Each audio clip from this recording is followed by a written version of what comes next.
Bom dia, alunos. Iniciando a aula 10, Genética, a segunda lei de Mendel.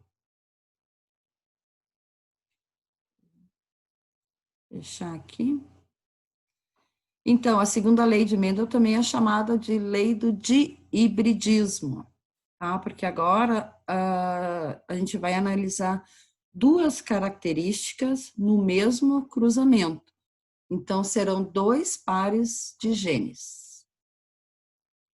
Então, a segunda lei de Mendel, também chamada de lei da segregação independente, quer dizer que os cromossomos se separam, né, independentemente, estabelece que os fatores, que são os alelos, né, os genes, para duas ou mais características, se distribuem independentemente durante a formação dos gametas e se combinam ao acaso.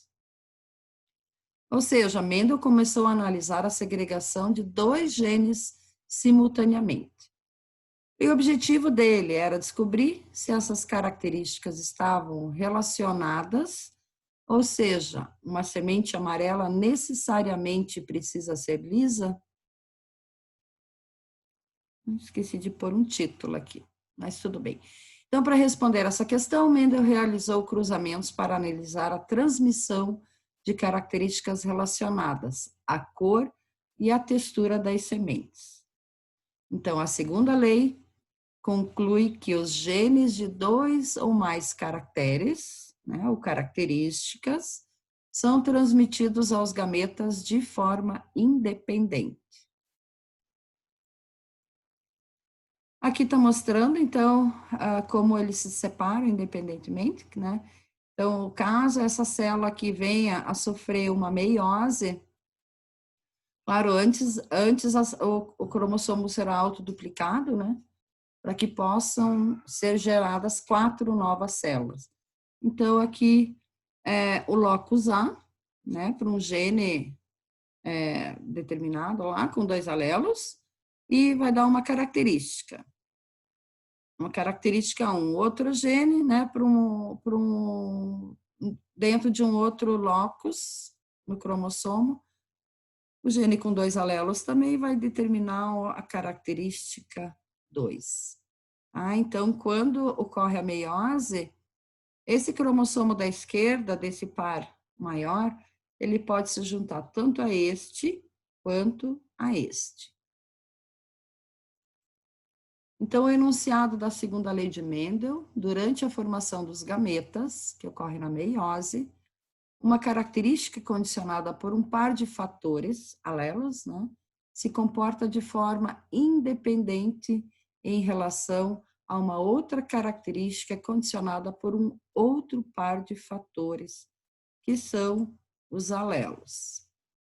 Lembrando que os alelos, né, são o mesmo gene, mas se encontram em cromossomos homólogos diferentes.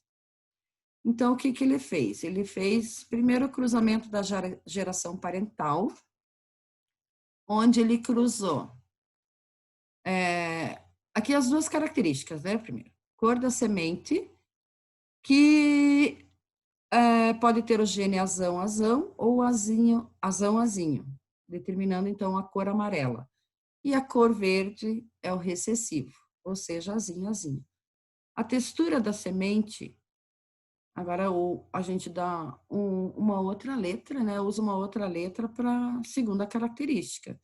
Bezão ou bezão, bezinho, para a característica lisa, para a textura lisa, e bezinho para a textura rugosa. Então, segue o mesmo princípio da primeira lei. Tá? A geração parental, ele cruza um indivíduo com as duas características dominantes, sendo que são homozigotos para os dois pares, e com outro indivíduo que tem as duas características recessivas. A gente sabe que os gametas desses indivíduos aqui, eles sempre vão ser iguais, porque eles têm os genes iguais. Então, os gametas desse indivíduo serão azão, bezão, e do próximo indivíduo azinho, bezinho. Na geração F1, esse aqui vai juntar com esse, né? Pela fecundação, gerando, então, um indivíduo dihíbrido, tá? Di2, híbridos são os heterozigotos.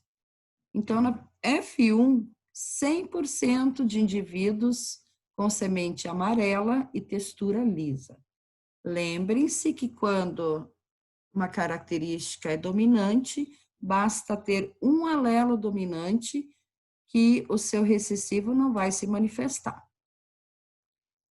Então, agora é o seguinte, para achar a geração F2, ele fez o cruzamento entre dois indivíduos de F1, tá? Então, a primeira coisa que eu sempre sugiro é achar os tipos de gametas que esses indivíduos vão fornecer. Então, a gente acha os gametas fazendo um cruzamento entre os genes A e os genes B, como se fosse primeira lei, tá? Então, junto o primeiro do A com o primeiro do B, dando um gameta azão-bezão. O primeiro com o segundo vai dar um gameta azão-bezinho. Agora, o segundo com o primeiro, azinho-bezão, aqui, e o segundo com o segundo, azinho-bezinho. Então, a geração F2 está aqui nesse quadro com 16 genótipos, não diferentes, né? Porque tem uns que são iguais. Então, como que a gente faz? Coloca os gametas na parte de cima, aqui na primeira linha, e os gametas do outro indivíduo do lado esquerdo. Aí junta, porque esse gameta, ele pode fecundar tanto o primeiro, quanto o segundo, quanto o terceiro e quanto o quarto. Então, essas são as possibilidades de formação de novos indivíduos, né, na F2. Então, por exemplo, azão-bezão com azão-bezão vai dar azão-azão, bezão-bezão. Aí juntou esse com esse, azão-azão, bezão-bezinho, azão com azinho-bezão, daí esse indivíduo aqui, azão-bezão com azinho-bezinho, esse indivíduo aqui. Então, esse quadro aqui é muito importante, tá? Na hora de fazer os exercícios, muitas vezes não vai ficar um quadro de Punnett, né, como ele é chamado, com 16 resultados. Pode ter menos, né? Vai depender dos gametas que o indivíduo formar. Então, aqui a gente tem a proporção fenotípica, é o mesmo quadro, tá? Então, se a gente analisar aqui, basta ter um azão, ele vai ser amarelo, tá? Basta ter um bezão, a textura vai ser lisa. Então, esse indivíduo aqui, por exemplo, ó, é verde, mas ele tem a textura lisa. Então, a nossa proporção fenotípica é 9 para 3 para 3 para 1. Então, a gente tem 4 classes fenotípicas. Se a gente contar aqui os amarelos lisos, né, que são as duas características dominantes, dos 16, serão 9. 3 vão ter uma característica dominante e outra recessiva. Tá? Então, os amarelos com a textura rugosa. São 3 aqui. E a outra característica, esses indivíduos aqui, ó, que apresentam a textura lisa, mas são verdes. Também são 3. E um duplo recessivo. Tá? Então, 9 dos 16, as duas características dominantes, 3 para 16, amarelos rugosos, 3 para 16 verdes lisos, e 1 dos 16 com as duas recessivas, verde e rugosa.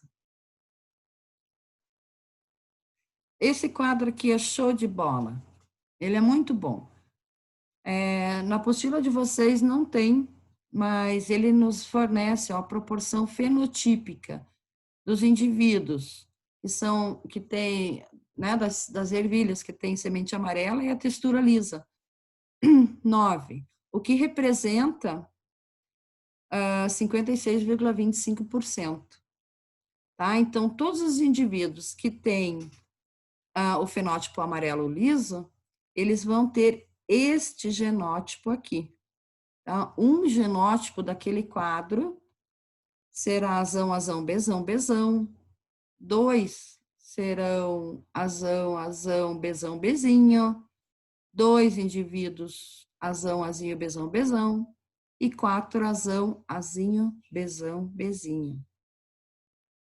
A proporção fenotípica, né, dos que apresentam o fenótipo amarelo mais a textura rugosa, dá 18,75%. Destes, 1 será azão, azinho, bezinho, bezinho, e 2, azão, azinho, bezinho, bezinho. Então, se a gente somar esses números aqui, a gente sempre vai chegar à proporção fenotípica. Verdes lisos também são 3, portanto, 18,75%. Um azão, azão, um azinho, azinho, bezão, bezão. 2 azinho, azinho, bezão, bezinho. E apenas 6,25%, né, terão o fenótipo verde rugoso. Ou seja, um genótipo, azinho, azinho, bezinho, bezinho.